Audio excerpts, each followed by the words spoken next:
정말 부드럽네. 만져봐도 돼? 남자는 이미 만지고 있으면서도 뻔뻔하게 물었습니다. 지수는 떨리는 목소리로 겨우 말했습니다. 손님, 이러시면 안 됩니다. 뭐가 안 돼? 그냥 칭찬하는 건데. 요즘 애들은 칭찬도 못 받아? 남자는 오히려 큰 소리를 쳤습니다. 주변에 남아있던 몇몇 손님들이 시선을 돌렸지만 곧 고개를 돌려 외면했습니다. 누구도 나서려 하지 않았죠. 지수는 도움을 요청하는 눈빛으로 주위를 둘러봤지만 모두가 못 본 척했습니다. 경기도 평택의 오래된 거리, 저녁 노을이 붉게 물들 무렵이면 삼촌네 연탄구이에서 피어오르는 연기가 골목을 가득 채웁니다. 이곳은 특별할 것 없는 평범한 숯불고깃집이지만 동네 사람들에게는 하루의 피로를 풀어주는 안식처 같은 곳이죠. 낡은 간판과 시커먼 연탄 자국이 가득한 외벽이 오히려 정겨움을 더해주는 그런 곳입니다. 홀 안으로 들어서면 연기가 자욱하게 피어오르고 고기 굽는 고소한 냄새가 코끝을 자극합니다. 테이블마다 놓인 연탄불 위에서 삼겹살이 지글지글 익어가는 소리, 손님들의 웃음소리, 소주잔이 부딪히는 소리가 어우러져 특유의 활기를 만들어냅니다. 이곳에서 일하는 23 지수는 오늘도 분주하게 움직이고 있었습니다. 검은 앞치마를 두른 채 능숙하게 주문을 받고 반찬을 나르고 빈 테이블을 정리하는 모습이 제법 익숙해 보입니다. 조용하고 차분한 성격의 지수는 손님들에게 친절하면서도 적당한 거리를 유지하는 법을 알고 있었죠. 이번 테이블 삼겹살 2인분이요. 지수가 주방을 향해 외치자 안쪽에서 낮은 목소리가 들려옵니다. 알았어. 주방에서 고기를 손질하고 있는 지영은 29의 여성으로 지수보다 6살 많은 언니입니다. 검은 머리를 단정하게 묶고 무표정한 얼굴로 칼질을 하는 모습이 왠지 모르게 카리스마가 있어 보입니다. 말수가 적고 무뚝뚝한 성격이지만 유독 동생인 지수에게만은 따뜻한 시선을 보내곤 했죠. 사실 지영에게는 남들이 모르는 비밀이 하나 있었습니다. 바로 707특임단 출신이라는 것입니다. 국가요인 경호와 대테러 작전을 수행하던 정예요원이었던 지영은 전역 후 사회 적응에 어려움을 겪었습니다. 총성과 비명소리가 가득했던 그곳과는 너무나 다른 평범한 일상이 오히려 낯설게 느껴졌죠. 그래서 선택한 것이 이 조용한 숯불 고깃집에서의 생활이었습니다. 이 사실을 아는 사람은 오직 사장님뿐이었습니다. 사장님은 지영의 과거를 알면서도 기꺼이 일자리를 주었고 지영은 그 은혜에 보답하듯 묵묵히 성실하게 일했습니다. 언니, 상추 더 가져다 줄까요? 지수가 주방 문틈으로 고개를 내밀며 물었습니다. 지영은 고개를 끄덕이며 짧게 대답했습니다. 응, 냉장고에서 꺼내서 씻어둬. 두 자매는 각자의 자리에서 맡은 일을 하며 또 하루를 보내고 있었습니다. 손님들이 들고 나는 것도, 연탄불이 타오르는 것도, 고기가 익어가는 것도 모두 일상의 한 부분이었죠. 저녁 8시가 되자 손님들이 하나둘 늘어나기 시작했습니다. 퇴근길 직장인들, 동네 주민들, 가족 단위 손님들까지 다양한 사람들이 삼촌네 연탄구이를 찾았습니다. 지수는 익숙한 발걸음으로 홀을 누비며 주문을 받았고 지영은 주방에서 쉴 새 없이 고기를 썰어내 보냈습니다. 여기 김치찌개 하나 더 추가요. 네, 알겠습니다. 바쁜 와중에도 지수는 미소를 잃지 않았습니다. 힘들긴 했지만 이 일이 싫지는 않았습니다. 무엇보다 언니와 함께 일할 수 있다는 것이 든든했죠. 비록 말수는 적지만 늘 자신을 지켜봐주는 언니의 존재가 큰 힘이 되었습니다.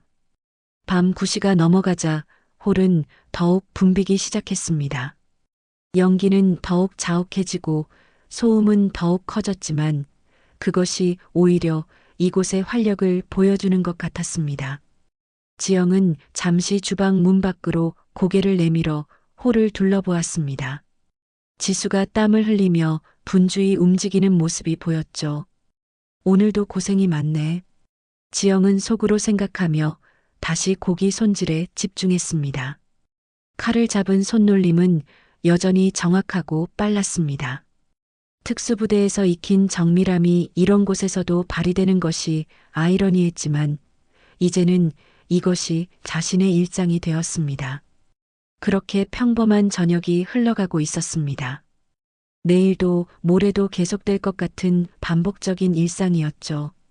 하지만 인생이란 것이 언제나 예측 가능한 것만은 아닙니다. 때로는 평온한 일상 속에 예기치 못한 파도가 밀려오기도 하죠. 지수는 그날도 평소처럼 일을 마무리할 생각이었습니다. 테이블을 닦고 빈 그릇을 치우고 새로운 손님을 맞이하는 것. 그저 늘 하던 일의 반복이었습니다. 연기 자욱한 홀 안에서 숨 쉬는 것도 이제는 익숙해졌고 시끄러운 소음도 배경음악처럼 느껴졌습니다. 이 정도면 괜찮지. 지수는 혼잣말을 하며 미소를 지었습니다.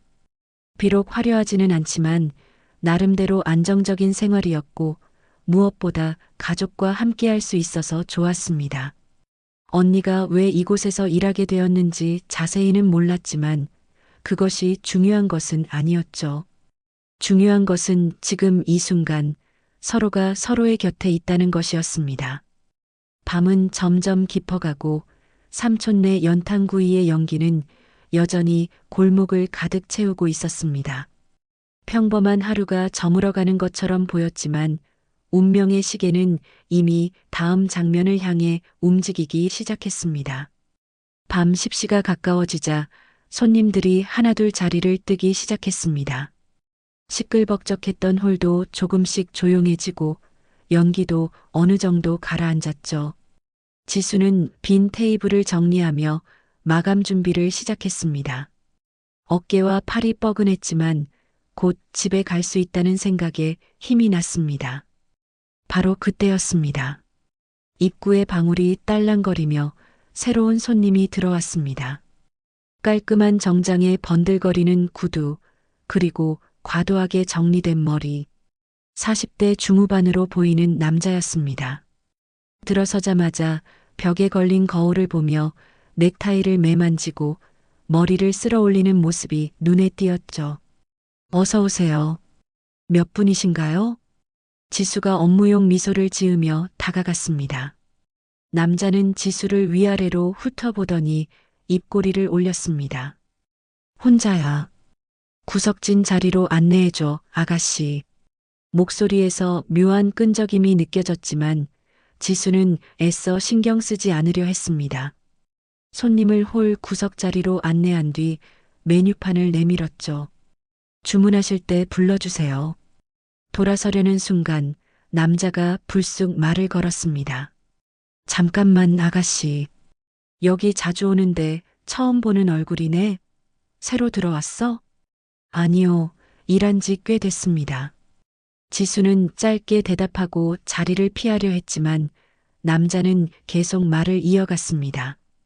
목소리도 예쁘고 얼굴도 예쁘네. 몇 살이야? 주문하실 거 있으시면 말씀해 주세요. 지수는 최대한 사무적으로 대답했지만 남자는 아랑곳하지 않았습니다. 오히려 자리에서 일어나 지수에게 한 걸음 다가왔죠. 그리고는 갑자기 코를 벌름거리기 시작했습니다. 아가씨, 혹시 샴푸 못 써요? 머리 냄새가 너무 좋아서 말이야. 순간 지수의 얼굴이 굳어졌습니다. 남자는 더 가까이 다가와 킁킁거리며 냄새를 맡았습니다. 지수는 본능적으로 한 걸음 뒤로 물러났지만 남자는 계속 따라왔습니다. 킁킁, 와 향 좋다. 요즘 젊은 애들은 다 이래? 나도 좀 알려줘봐, 뭐 쓰는지. 그러면서 남자의 손이 슬쩍 올라와 지수의 머리카락을 만졌습니다. 기름진 손가락이 머리카락을 쓸어내리는 감촉에 지수는 소름이 돋았습니다. 하지만 몸이 얼어붙어 제대로 반응하지 못했죠. 아, 정말 부드럽네. 만져봐도 돼? 남자는 이미 만지고 있으면서도 뻔뻔하게 물었습니다. 지수는 떨리는 목소리로 겨우 말했습니다. 손님, 이러시면 안 됩니다. 뭐가 안 돼? 그냥 칭찬하는 건데. 요즘 애들은 칭찬도 못 받아? 남자는 오히려 큰 소리를 쳤습니다. 주변에 남아있던 몇몇 손님들이 시선을 돌렸지만 곧 고개를 돌려 외면했습니다. 누구도 나서려 하지 않았죠. 고깃집의 분위기는 늘 그랬습니다. 손님은 왕이고 직원은 참아야 한다는 암묵적인 룰이 있었으니까요. 지수는 도움을 요청하는 눈빛으로 주위를 둘러봤지만 모두가 못 본 척했습니다. 한 테이블에서는 요즘 손님들 수준이 왜 저래 하는 작은 목소리가 들렸지만 그뿐이었습니다. 자, 이제 주문 좀 할까? 삼겹살 3인분에 소주 1병. 아, 그리고 서비스는 아가씨가 계속 해줬으면 좋겠는데? 남자는 뻔뻔하게 자리에 앉으며 지수를 올려다봤습니다. 그 눈빛에는 더러운 욕망이 가득했죠. 지수는 주문을 받아 적으며 손이 떨리는 것을 억지로 참았습니다. 주방으로 들어가려는 순간 남자가 또 불렀습니다. 아가씨, 혹시 남자친구 있어? 없으면 내가 소개시켜 줄 수도 있는데. 지수는 대답하지 않고 서둘러 주방으로 들어갔습니다. 하지만 등 뒤에서 남자의 끈적한 웃음소리가 들려왔죠.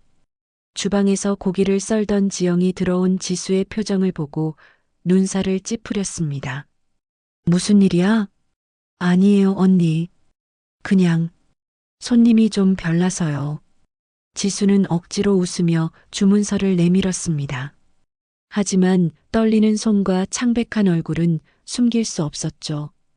지영은 무언가 이상함을 느꼈지만 지수가 더 말하지 않자 일단 고기를 준비하기 시작했습니다. 홀로 나간 지수는 남자의 테이블에 반찬을 놓으며 최대한 거리를 유지하려 했습니다. 하지만 남자는 계속해서 불필요한 말을 걸어왔습니다. 여기 일한 지 오래됐다고? 그럼 단골들도 많이 알겠네. 나도 이제부터 단골할 테니까 잘 부탁해. 그러면서 또다시 손을 뻗어 지수의 손목을 잡으려 했습니다. 지수가 재빨리 손을 빼자 남자는 서운한 표정을 지었습니다. 아니, 친해지려고 하는 건데 왜 이렇게 예민해? 서비스업 하는 사람이 이래도 돼? 목소리가 점점 커지자 주변 손님들이 다시 쳐다봤습니다. 하지만 여전히 아무도 나서지 않았죠. 오히려 조용히 좀 하지 않은 불평만 들릴 뿐이었습니다. 주방 문틈으로 이 광경을 지켜보던 지영의 눈빛이 달라지기 시작했습니다. 평소의 무심한 눈빛이 아니었습니다. 마치 표적을 포착한 저격수의 눈처럼 날카롭게 변했죠. 손에 들린 칼을 내려놓고 천천히 앞치마를 벗었습니다. 홀에서는 남자의 희롱이 계속되고 있었습니다. 급기야 남자는 자리에서 일어나 지수에게 바짝 다가섰습니다. 그런데 정말 냄새 좋다. 한 번만 더 맡아봐도 될까? 손을 뻗어 다시 지수의 머리를 만지려는 순간 누군가의 낮은 목소리가 홀 안에 울려 퍼졌습니다. 그 손 치워라.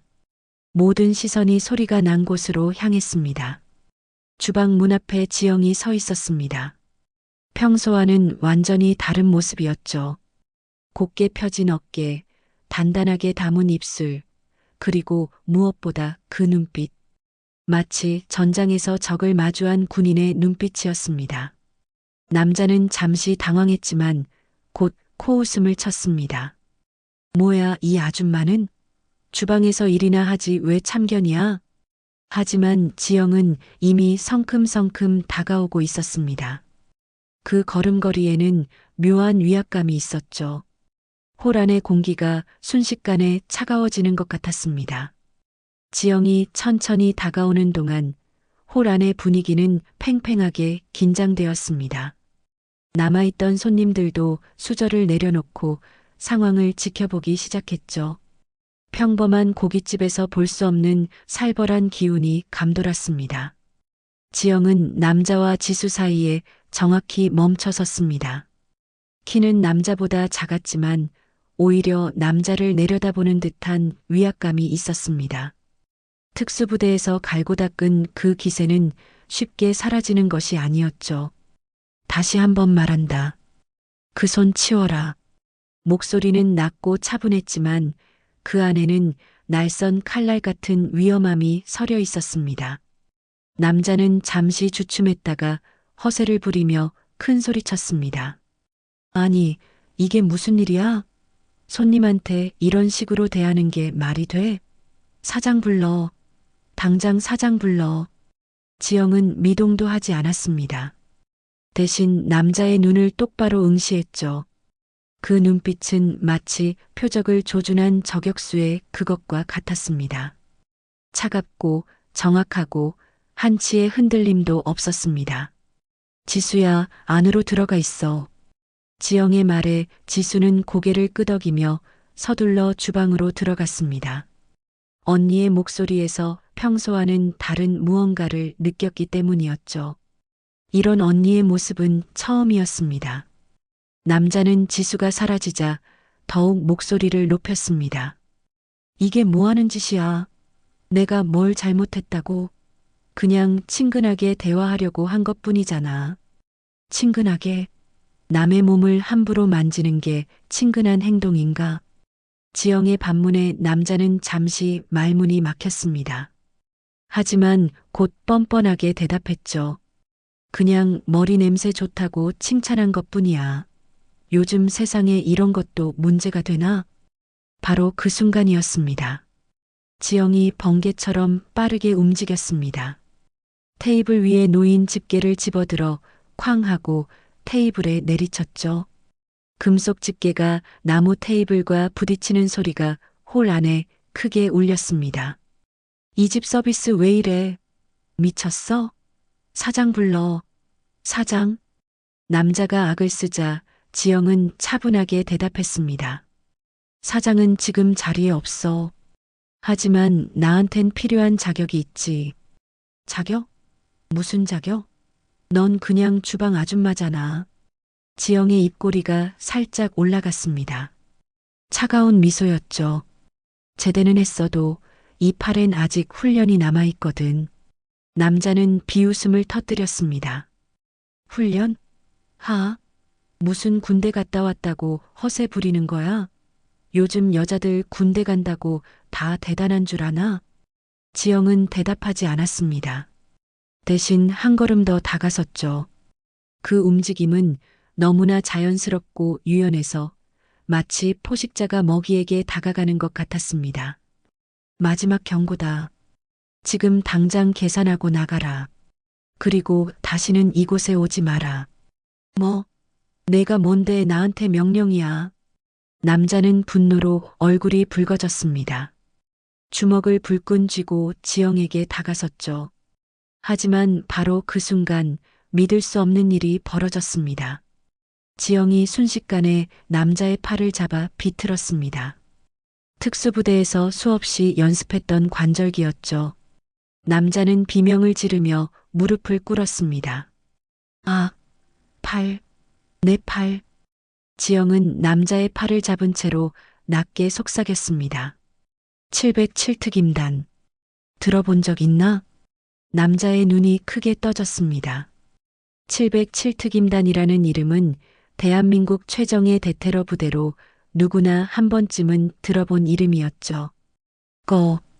거짓말.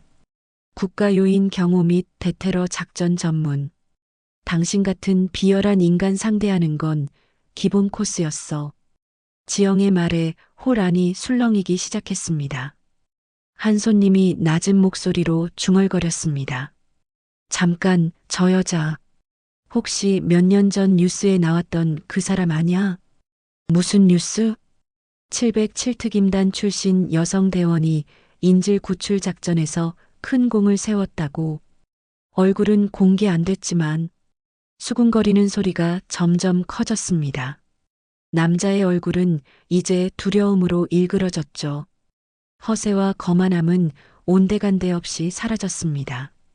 지영은 남자의 팔을 놓아주며 한 걸음 물러섰습니다. 남자는 팔을 부여잡고 비틀거리며 일어났죠. 너 진짜야? 그게 중요한가? 중요한 건 당신이 내 동생을 건드렸다는 거야. 그제야 남자는 상황의 심각성을 깨달은 듯 했습니다.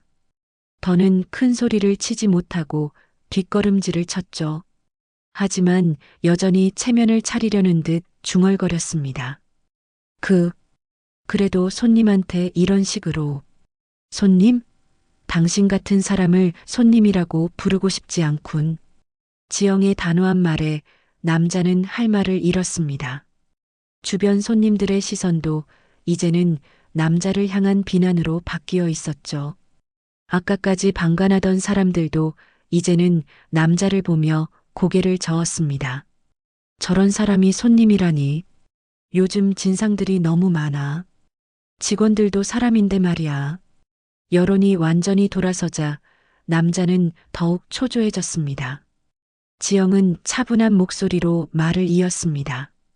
우리 가게 직원들은 당신의 장난감이 아니야. 특히 내 동생은 더더욱. 동생이라는 단어가 나오자 남자의 눈이 흔들렸습니다. 단순한 직원이 아니라 가족이었다는 사실에 더욱 당황한 것이었죠. 동생? 그래, 내 동생이다. 그리고 난 동생을 지키기 위해서라면 뭐든 할 수 있어. 특수부대에서 배운 것들을 여기서 쓰고 싶진 않지만 필요하다면. 지영이 말끝을 흐리자 남자는 벌벌 떨기 시작했습니다. 특수부대 출신이라는 사실만으로도 충분히 위협적인데 가족을 지키려는 사람의 결의까지 더해지니 감당할 수 없는 공포가 밀려왔죠. 주방 문틈으로 상황을 지켜보던 지수는 언니의 모습에 놀라움을 감추지 못했습니다. 평소에 과묵하고 조용했던 언니가 이렇게 강인한 사람이었다니. 그리고 자신을 지키기 위해 저렇게 나서주다니. 가슴 한편이 뜨거워지면서도 걱정이 되었습니다. 홀 안의 긴장감은 최고조에 달했습니다. 남자는 이제 완전히 기가 죽어 있었고 지영은 여전히 차분하지만 위협적인 자세를 유지하고 있었죠. 다른 손님들은 숨죽여 상황을 지켜보고 있었습니다. 바로 그때 누군가 핸드폰을 꺼내 들었습니다. 바로 그 진상 남자였죠. 남자가 떨리는 손으로 핸드폰을 꺼내 들자 홀 안의 모든 시선이 그에게 집중되었습니다. 카메라를 켜서 지영을 향해 들이대며 목소리를 높였죠. 이거 다 찍고 있어. 폭행이야, 폭행. 당신 고소할 거야. 하지만 지영은 전혀 동요하지 않았습니다. 오히려 팔짱을 끼고 차분하게 남자를 바라봤죠. 그 태연한 모습에 남자는 더욱 당황했습니다. 뭐야, 안 무서워? 이거 경찰에 신고하면 당신 끝이야. 바로 그때 남자가 갑자기 분위기를 바꿨습니다. 핸드폰을 내리더니 헛기침을 하며 자세를 고쳐 잡았죠. 사실 나도 군대 출신이야. 해병대 수색대 나왔어. 707이 뭐 그렇게 대단한가? 순간 홀 안에 실소가 터져 나왔습니다. 몇몇 손님들이 고개를 저으며 웃음을 참았죠. 진짜 군 출신들은 한눈에 알아볼 수 있었습니다. 저 남자의 말과 행동에는 진실이 없었으니까요. 지영은 작게 한숨을 쉬며 말했습니다. 해병대 수색대? 그래서요? 그래서가 뭐야? 나도 특수부대 출신이라고. 무슨 707이 어쩌고. 다 거기서 거기야. 남자는 점점 목소리를 높이며 허세를 부렸습니다. 하지만 말할수록 더 초라해질 뿐이었죠. 진짜와 가짜의 차이는 너무나 명확했습니다. 그럼 간단한 걸 물어볼까요? 해병대 수색대 선발 과정 중에 뭐가 가장 힘들었나요? 지영의 질문에 남자는 잠시 머뭇거렸습니다. 그야 뭐. 지옥주 훈련이지. 그거 정말 힘들었어.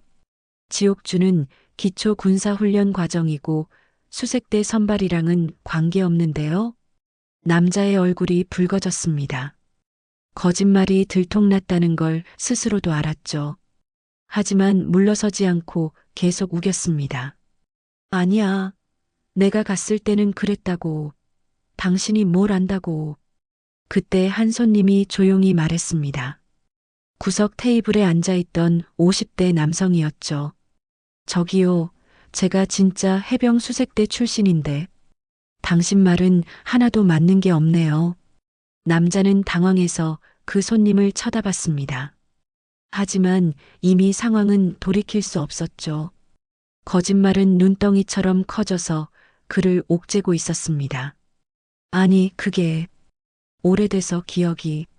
그만하세요. 보기 안 좋습니다. 지영의 단호한 말에 남자는 입을 다물었습니다. 하지만 여전히 핸드폰을 들고 있었죠. 마지막 발악이었습니다. 그러던 중 남자가 갑자기 술에 취한 척하기 시작했습니다. 비틀거리며 지영에게 다가가려 했죠. 아, 술이 좀 올라오네. 미안, 내가 좀 실수했어. 악수나 하자고. 손을 뻗어 지영을 잡으려는 순간이었습니다. 지영은 번개같이 빠른 동작으로 남자의 팔을 잡아 비틀었습니다. 그리고는 단숨에 그를 테이블 위로 밀어붙였죠.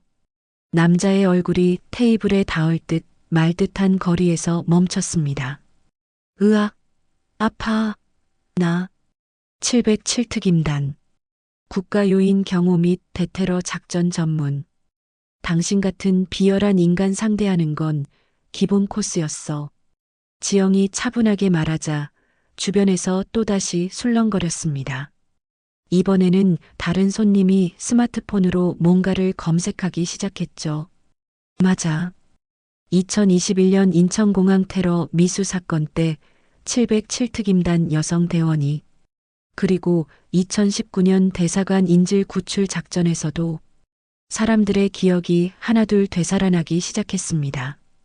비록 당시 언론에는 얼굴이 공개되지 않았지만 여성 특수부대원의 활약상은 많은 이들의 기억에 남아 있었죠. 남자는 이제 완전히 공포에 질려 있었습니다. 팔이 꺾인 채로 테이블에 눌려 있으니 꼼짝도 할 수 없었죠. 제발, 놔주세요. 왜, 아까는 그렇게 당당하더니? 지영의 목소리에는 차가운 분노가 서려 있었습니다. 하지만 여전히 감정을 절제하고 있었죠. 특수부대에서 배운 것 중 하나가 바로 감정 조절이었으니까요. 그때 주방에서 지수가 나왔습니다. 언니가 걱정되어 더는 숨어 있을 수 없었던 것이었죠. 언니. 지수의 목소리에 지영이 살짝 고개를 돌렸습니다. 동생의 걱정 어린 눈빛을 보자 마음이 조금 누그러졌죠. 하지만 여전히 남자를 놓아주지는 않았습니다. 지수야, 괜찮아. 곧 끝날 거야. 바로 그때 또 다른 목소리가 들려왔습니다. 무슨 일이야? 고깃집 입구에 한 남자가 서 있었습니다. 60대 초반으로 보이는 그는 약간 지친 모습이었지만 눈빛만큼은 날카로웠죠. 바로 지수와 지영의 아버지였습니다. 아빠. 지수가 작게 불렀습니다. 택시 운전을 마치고 집에 가던 길에 고깃집에 들른 것이었죠. 아버지는 상황을 한눈에 파악했습니다.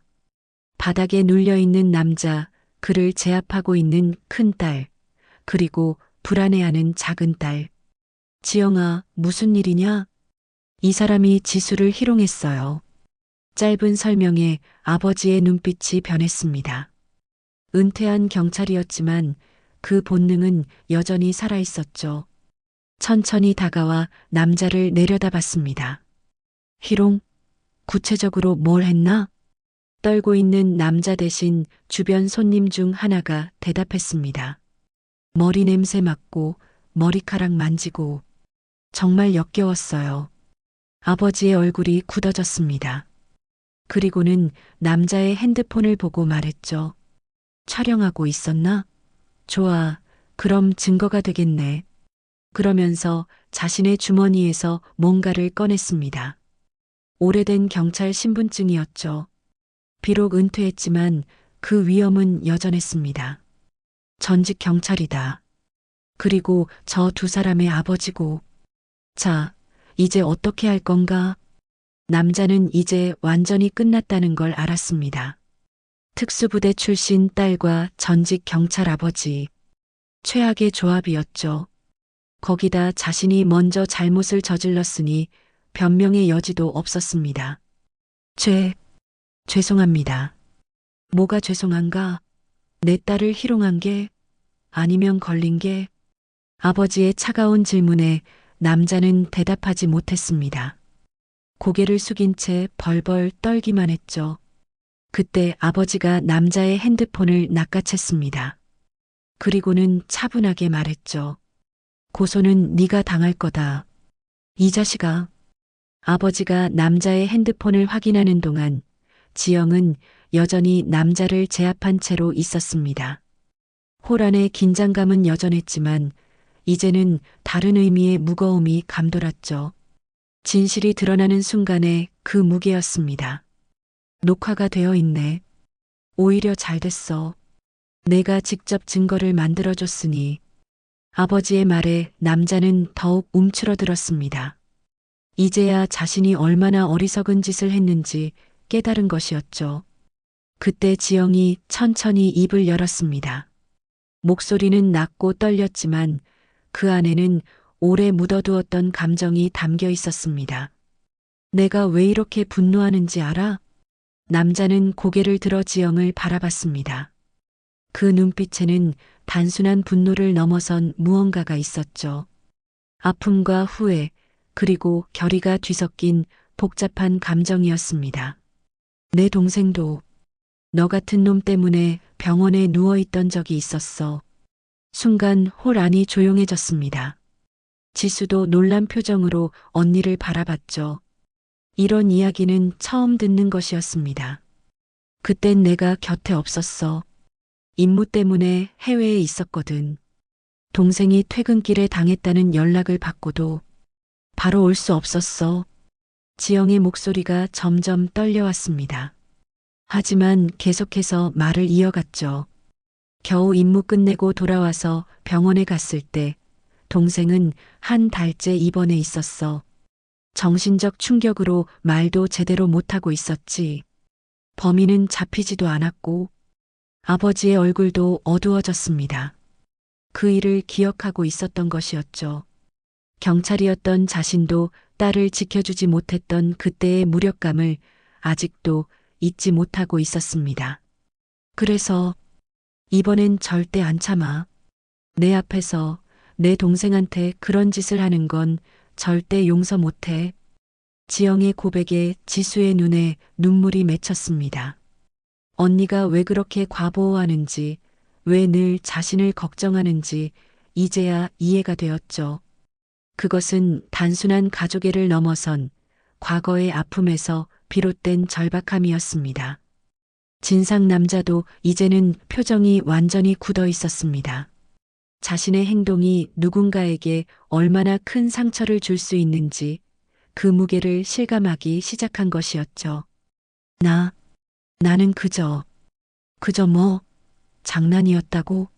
친근함의 표현이었다고? 지영의 목소리가 날카로워졌습니다. 너 같은 놈들은 다 그래. 자기 행동이 상대에게 어떤 의미인지 생각하지 않아. 그저 자기 욕망만 채우려고 하지. 주변에서 지켜보던 손님들도 숙연해졌습니다. 특히 여성 손님들은 공감하는 표정이었죠. 누구나 한 번쯤은 겪어봤을 불쾌한 경험들이 떠올랐기 때문입니다. 언니, 지수가 다가와 지영의 어깨에 손을 얹었습니다. 그 따뜻한 손길에 지영은 조금씩 감정을 추스렸죠. 하지만 여전히 남자를 놓아주지는 않았습니다. 아버지가 한 걸음 다가왔습니다. 지영아, 이제 놔줘라. 경찰에 넘기자. 아빠, 내가 이 자식 때문에 더 이상 상처받을 필요는 없어. 법이 처리하도록 하자. 아버지의 침착한 목소리에 지영은 천천히 남자를 놓아주었습니다. 남자는 팔을 부여잡으며 바닥에 주저앉았죠. 이제는 허세도 반항도 없었습니다. 그저 자신이 저지른 일의 무게에 짓눌려 있을 뿐이었습니다. 그때 한 젊은 여성 손님이 조심스럽게 다가왔습니다. 제가 처음부터 다 봤어요. 증인이 되어 드릴게요. 이어서 다른 손님들도 하나둘 나섰습니다. 저도 봤습니다. 정말 심했어요. 저도 증언하겠습니다. 아까 동영상도 찍어뒀어요. 평소라면 모른 척 했을 사람들이 이제는 용기를 내고 있었습니다. 지영의 용기가 다른 이들에게도 전염된 것이었죠. 남자는 완전히 고립되었습니다. 자신을 두둔해줄 사람은 아무도 없었고 오히려 모두가 자신을 비난하고 있었죠. 비로소 자신이 얼마나 잘못했는지 실감하기 시작했습니다.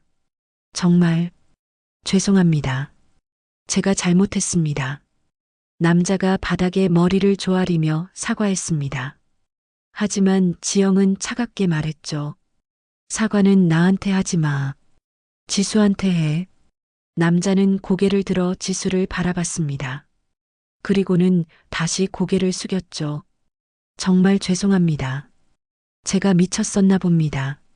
지수는 복잡한 표정으로 남자를 바라봤습니다. 분노와 역겨움 그리고 연민이 뒤섞인 감정이었죠. 하지만 결국 고개를 돌렸습니다. 용서할 마음은 없었으니까요. 아버지가 핸드폰을 들어 경찰에 신고했습니다. 여보세요? 신고할 일이 있어서요. 성추행 사건입니다. 신고를 마친 아버지는 남자를 내려다보며 말했습니다. 자네가 한 행동은 단순한 실수가 아니야. 범죄야. 그리고 그 대가는 치러야지. 남자는 이제 완전히 무너져 있었습니다. 아까의 거만함은 온데간데 없고 그저 초라한 범죄자의 모습만 남아 있었죠. 지영은 지수를 안아주었습니다. 처음으로 보여주는 따뜻한 모습이었죠. 미안해, 지수야. 더 빨리 나왔어야 했는데. 아니에요, 언니. 언니가 있어서 정말 다행이에요. 자매는 서로를 꼭 안았습니다. 오랜만에 느끼는 가족의 온기였죠. 아버지도 다가와 두 딸의 어깨에 손을 얹었습니다. 너희 둘 다 잘했어. 정말 자랑스럽다. 가족의 따뜻한 모습에 주변 손님들도 미소를 지었습니다. 비록 불쾌한 사건이었지만 그 끝에는 가족애와 정의가 승리했으니까요. 경찰이 도착하기까지는 약 10분이 걸렸습니다. 그동안 남자는 한 구석에 쪼그리고 앉아 있었고 다른 손님들은 증거 자료를 정리하며 기다렸죠. 삼촌네 연탄구이는 처음으로 이런 큰 소동을 겪었지만 오히려 더 단단해진 것 같았습니다. 경찰이 도착하기를 기다리는 동안 호라는 묘한 긴장감 속에서도 질서를 유지하고 있었습니다. 남자는 여전히 구석에 웅크리고 앉아 있었고 다른 손님들은 각자의 자리에서 조용히 상황을 지켜보고 있었죠. 그때 주방 쪽에서 사장이 걸어 나왔습니다.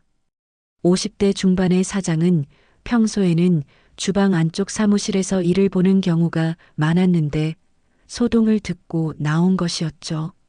차분한 표정으로 상황을 둘러본 뒤 지영에게 다가갔습니다. 지영아, 괜찮아? 네, 사장님. 죄송해요. 소란을 피워서. 지영이 고개를 숙이자 사장은 손을 저으며 말했습니다. 무슨 소리야? 내가 잘못한 게 뭐가 있어? 오히려 내가 미안하지. 그러면서 사장은 의미심장한 미소를 지었습니다. 그런데 지영아, 내가 이럴 줄 알고 준비한 게 있어. 준비요? 사장은 고개를 끄덕이며 천장 구석을 가리켰습니다. 그곳에는 작은 CCTV 카메라가 설치되어 있었죠. 일반 CCTV는 영상만 녹화되잖아. 그래서 내가 특별히 바꿨어. 소리까지 녹음되는 걸로. 순간 모두의 시선이 천장으로 향했습니다. 정말로 작은 마이크가 달린 고성능 CCTV가 홀 전체를 비추고 있었죠. 다 녹화됐어. 처음부터 끝까지. 그 인간이 지수 희롱한 것부터 시작해서 모든 게 다. 남자의 얼굴이 하얗게 질렸습니다. 자신이 찍은 핸드폰 영상만이 아니라 객관적인 증거가 있다는 사실에 완전히 무너져 내렸죠. 지수도 이때 용기를 내어 말했습니다. 저도 동영상 찍었어요. 모두가 놀란 표정으로 지수를 바라봤습니다. 지수는 떨리는 손으로 핸드폰을 꺼내 들었죠.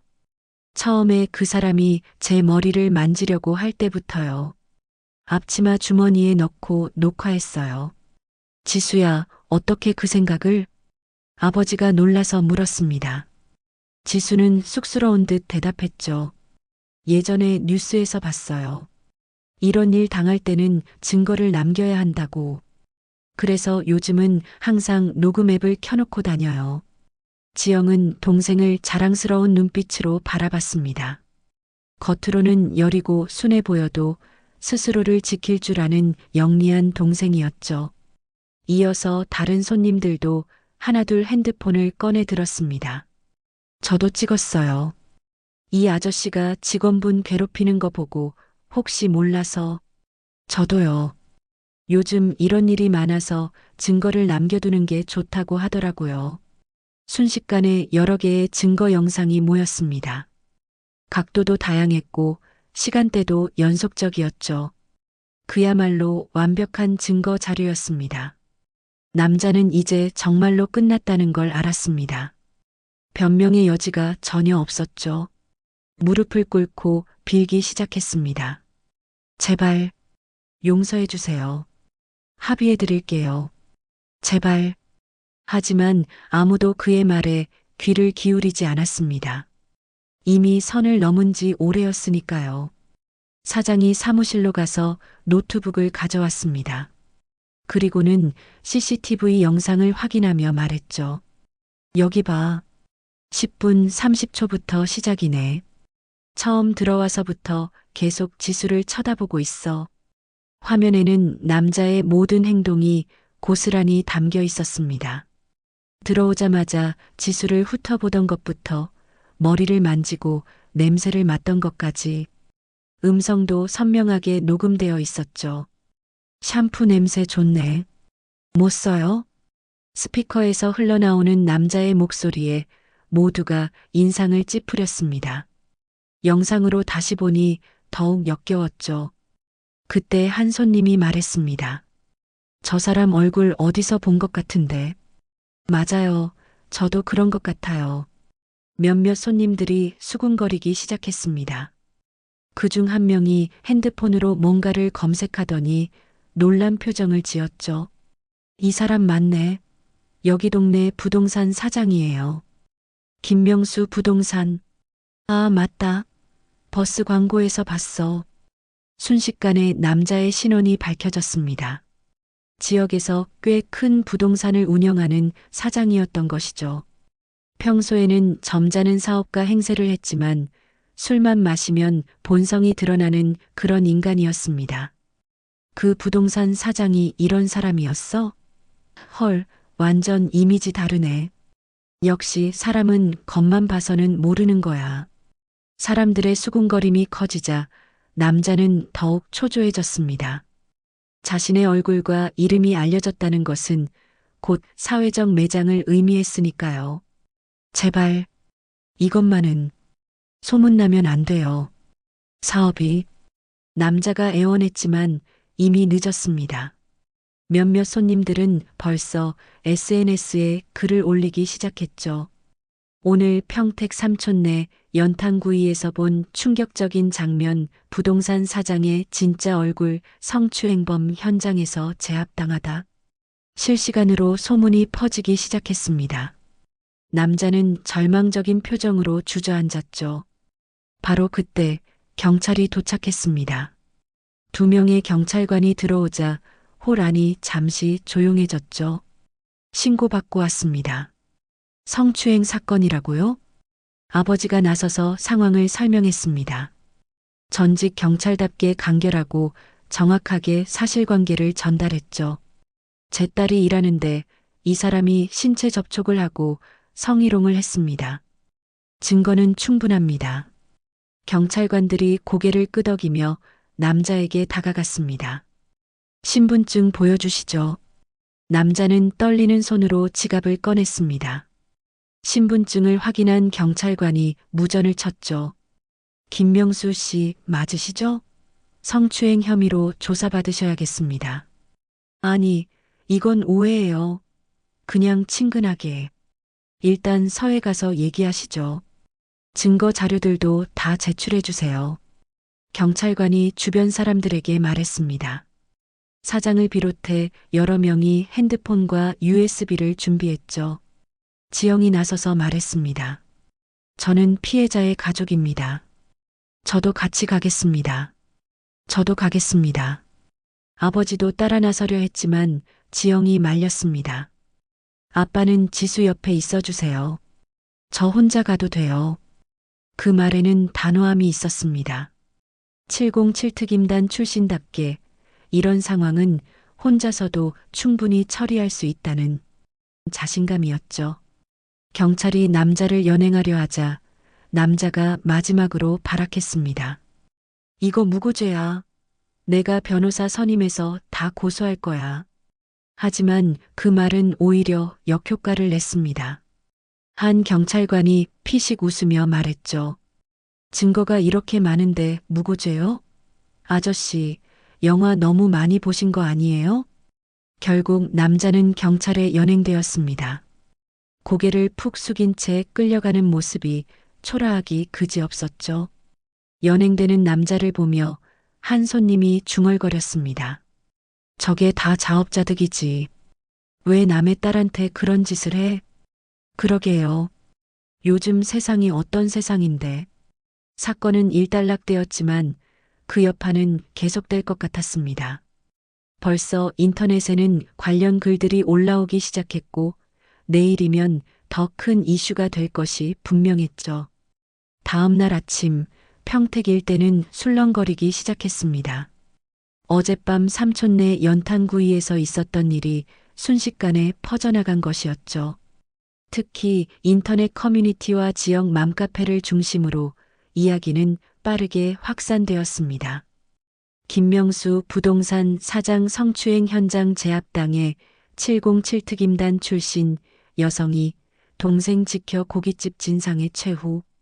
각종 커뮤니티 게시판에는 어젯밤을 목격한 사람들의 생생한 증언이 올라왔습니다.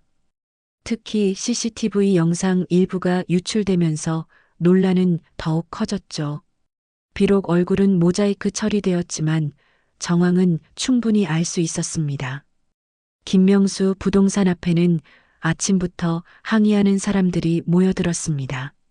이런 사람한테 집을 맡겼다니 계약 취소하고 싶어요. 사과문이라도 내놔야 하는 거 아니에요? 직원들은 어찌할 바를 모르고 우왕좌왕했습니다. 사장은 아직 경찰서에 있었고 누구도 이 상황을 수습할 수 없었죠. 한편 삼촌네 연탄구이는 평소와는 다른 아침을 맞고 있었습니다. 개점 시간도 되지 않았는데 벌써 사람들이 모여들기 시작한 것이었죠. 어제 그 일 있었던 곳이 여기죠? 의로운 가게네요. 직원분들 정말 대단하셨대요. 사장은 당황하면서도 한편으로는 뿌듯했습니다. 비록 어제는 소란스러웠지만 결과적으로는 정의가 승리한 것이니까요. 지영은 어젯밤 늦게까지 경찰서에서 조서를 작성하고 새벽에 귀가했습니다. 잠을 거의 못 잤지만 오늘도 평소처럼 출근했죠. 주방에서 묵묵히 준비를 하는 모습은 어제와 다를 바 없었습니다. 언니 괜찮아요? 지수가 걱정스럽게 물었습니다.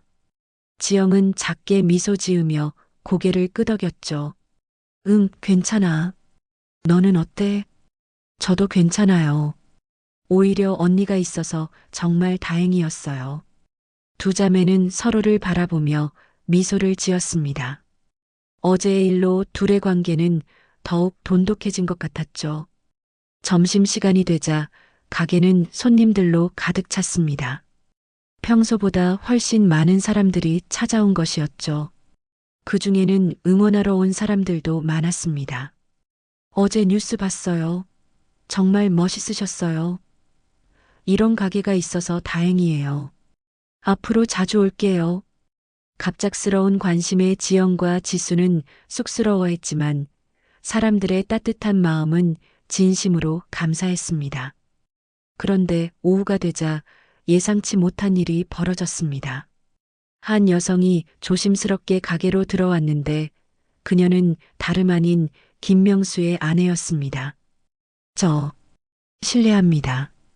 사람들의 시선이 그녀에게 집중되었습니다. 그녀는 초췌한 모습으로 지수와 지영을 찾았죠. 어제 저희 남편이 정말 죄송합니다. 무릎을 꿇으려는 그녀를 지영이 재빨리 일으켜 세웠습니다.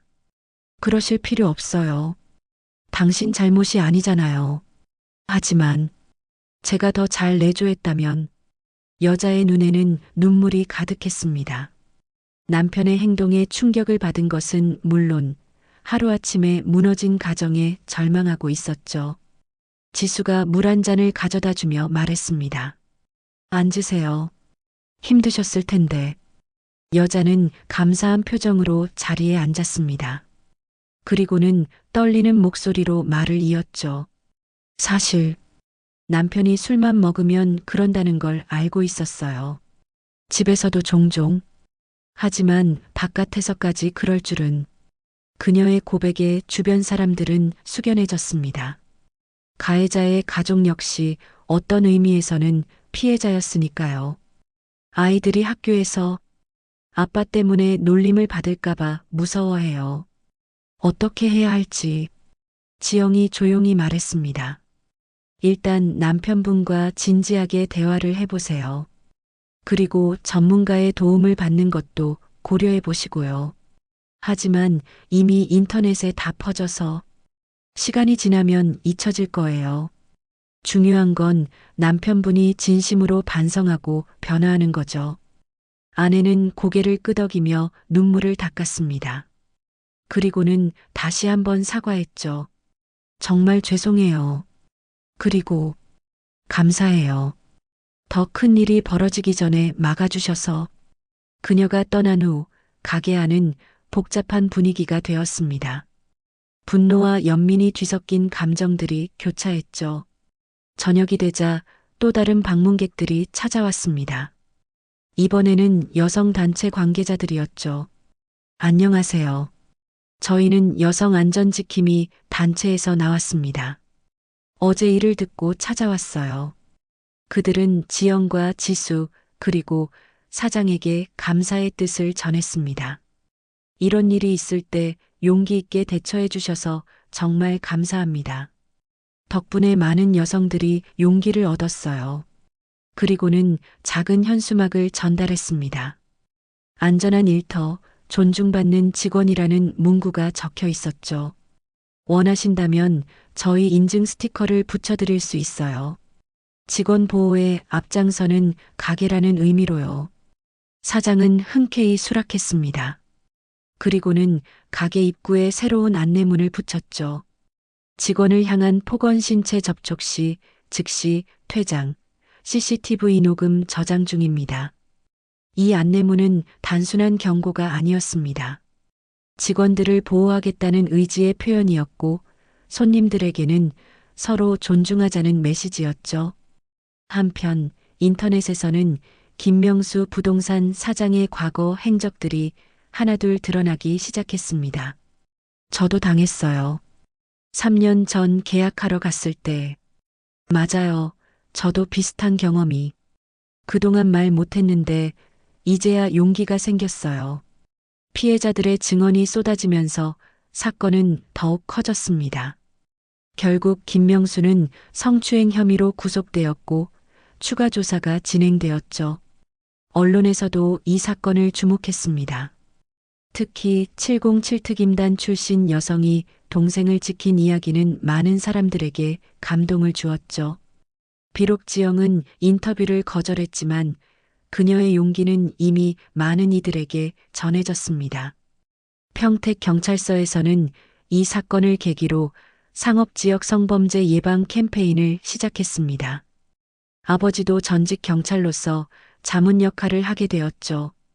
더는 이런 일이 일어나서는 안 됩니다. 직원도 사람입니다. 존중받아야 할 인격체죠. 캠페인 포스터에는 이런 문구가 적혀 있었습니다. 더는 못 참지 우리는 당신의 장난감이 아닙니다. 한 달이 지났습니다.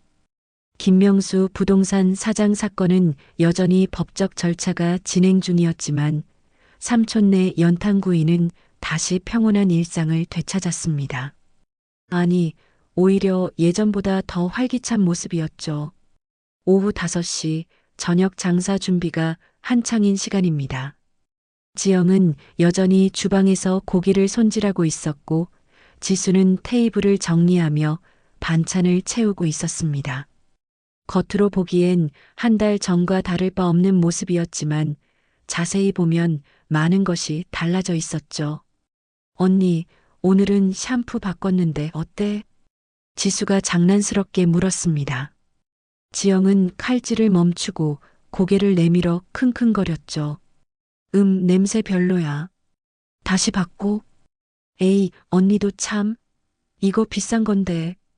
두 자매의 대화에는 전에 없던 편안함이 있었습니다. 그 사건 이후로 둘은 더욱 가까워졌고 서로를 더 잘 이해하게 되었죠. 무뚝뚝했던 지영도 이제는 가끔 농담을 던지곤 했습니다.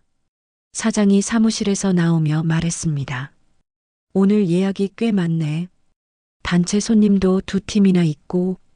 네, 사장님. 준비 다 했어요. 지영이 대답하자 사장은 만족스러운 표정을 지었습니다. 그 사건 이후로 가게는 오히려 더 유명해졌죠. 직원을 지키는 정의로운 가게라는 입소문이 퍼지면서 단골 손님이 부쩍 늘었습니다. 아, 그리고 지영아. 내일 그 인터뷰 있잖아. 정말 안 할 거야? 네, 사장님. 전 그런 거 불편해서요. 한 방송사에서 지영의 사연을 다큐멘터리로 만들고 싶다고 제안했지만 지영은 정중히 거절했습니다. 유명해지는 것보다는 조용히 일상을 지켜가는 것이 더 소중했으니까요. 저녁 6시 첫 손님들이 들어오기 시작했습니다. 그 중에는 이제 얼굴을 익힌 단골들도 많았죠. 어서 오세요. 오늘도 삼겹살 2인분이시죠? 지수가 밝게 인사하며 손님을 맞았습니다. 예전과 달라진 점이 있다면 이제는 더 당당하고 자신감 있는 모습이었죠. 그 일을 겪고 나서 오히려 더 강해진 것 같았습니다. 지수 씨, 오늘도 힘내요. 한 여성 손님이 응원의 말을 건넸습니다. 그녀 역시 서비스업에 종사하는 사람으로 지수의 용기에 큰 힘을 얻었다고 했죠. 감사해요. 손님도 좋은 하루 보내세요. 주방에서는 지영이 능숙한 손놀림으로 고기를 굽고 있었습니다. 연탄불 위에서 지글지글 익어가는 삼겹살, 그 고소한 냄새가 가게 안을 가득 채웠죠. 저녁 후 처음에는 어색했던 이 일도 이제는 완전히 몸에 익었습니다. 가끔 손님들 중에는 그날의 사건을 기억하는 사람들도 있었습니다. 혹시 그때 그 707 출신? 하지만 지영은 늘 겸손하게 고개를 저었습니다. 그냥 고기 굽는 사람이에요. 저녁 7시쯤 아버지가 들어왔습니다. 택시 운전을 일찍 마치고 온 것이었죠. 우리 딸들, 오늘도 수고가 많구나. 아빠, 오늘은 일찍 오셨네요? 지수가 반갑게 아버지를 맞았습니다. 아버지는 구석 테이블에 앉아 딸들이 일하는 모습을 지켜봤죠. 그 눈빛에는 자부심이 가득했습니다. 사장님, 오늘은 제가 아버지 상 차려드릴게요. 지영이 특별히 정성껏 준비한 상차림을 내왔습니다. 아버지는 감동한 표정으로 딸을 바라봤죠. 지영아, 내가 이렇게 잘 적응해줘서 정말 다행이야. 저도요, 아빠. 여기서 일하면서 많은 걸 배웠어요. 가족의 따뜻한 저녁 시간이 이어졌습니다. 비록 화려하지는 않지만 서로를 아끼고 지켜주는 것만으로도 충분히 행복했죠. 밤 9시 가게는 여전히 북적였습니다. 연기는 자욱하고 소음은 여전했지만 그 속에는 사람 사는 정이 있었습니다. 무엇보다 이제는 모두가 서로를 존중하는 분위기가 자리 잡았죠. 저기요, 반찬 좀 더 주세요. 한 손님이 부르자 지수가 다가갔습니다. 예전 같으면 긴장했을 테지만 이제는 자연스럽게 대할 수 있었죠. 네, 어떤 반찬 더 드릴까요? 김치하고 콩나물이요. 그리고 수고하세요. 손님의 따뜻한 말에 지수는 미소를 지었습니다. 작은 배려지만 그것이 얼마나 큰 힘이 되는지 알았으니까요. 가게 입구에는 여전히 그 안내문이 붙어 있었습니다. 직원을 향한 폭언 신체 접촉 시 즉시 퇴장, CCTV 녹음 저장 중입니다. 하지만 이제는 그것이 필요 없을 정도로 모두가 서로를 존중하는 공간이 되었죠. 10시가 넘어 마지막 손님들이 떠나고 지영과 지수는 마감 정리를 시작했습니다. 테이블을 닦고 의자를 정리하고 내일을 위한 준비를 하는 일상적인 작업들이었죠. 언니, 오늘도 고생했어요. 너도 얼른 정리하고 집에 가자. 두 자매는 서로를 보며 미소를 지었습니다. 내일도 모레도 계속될 평범한 일상이지만 이제는 그 평범함이 얼마나 소중한지 알았습니다. 가게 밖으로 나서자 차가운 밤 공기가 얼굴을 스쳤습니다. 하지만 마음은 따뜻했죠. 서로를 지켜주는 사람들이 있다는 것, 그것만으로도 충분했으니까요. 내일 또 봐요, 언니. 응, 조심해서 들어가. 지영은 동생이 멀어지는 뒷모습을 바라봤습니다. 이제는 걱정보다는 믿음이 더 컸죠. 지수도 충분히 강하고 스스로를 지킬 수 있는 사람이 되었으니까요. 골목 저편에서는 여전히 다른 가게들의 연기가 피어오르고 있었습니다. 평택의 밤은 여전히 활기찼고 내일도 그럴 것입니다. 삼촌네 연탄구이의 연탄불도 내일 다시 타오를 것입니다. 그리고 지영과 지수는 오늘처럼 묵묵히 자신의 자리를 지킬 것입니다. 평범하지만 소중한 그들만의 방식으로 말이죠. 연탄불은 쉬지 않습니다. 그것처럼 삶도 사랑도 정의도 쉬지 않고 계속될 것입니다. 오늘도 내일도 그 다음 날도